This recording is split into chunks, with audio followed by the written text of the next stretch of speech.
شکست و فتح تو نصیبوں سے ہے ولے امیر، مقابلہ تو دل ناتواں نے خوب کیا۔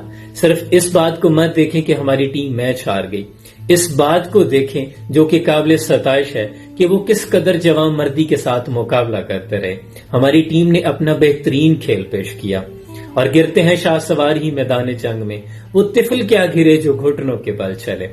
حضرت علی کرم اللہ وجہ الکریم فرماتے ہیں کہ زندگی 2 دن کی ہے، ایک دن تمہارے حق میں ہوگا اور ایک دن تمہارے خلاف ہوگا۔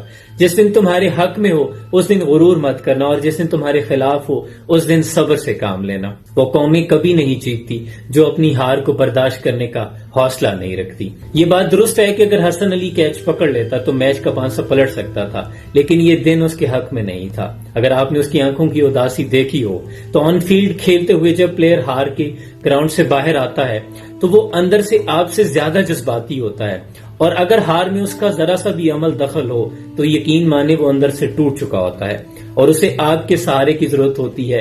وہ لوگ جو اس کی جیت پر خوشیاں مناتے ہیں، شادیانے بجاتے ہیں، آج اسے آپ کی ضرورت ہے۔ فرض کریں اگر آسٹریلیا میچ ہار جاتا تو ڈیوڈ وارنر کو ساری زندگی اپنا ریویو نہ لینے کی وجہ سے زندگی بھر یہ پچھتاوا رہتا، لیکن یہ دن ان کے حق میں تھا۔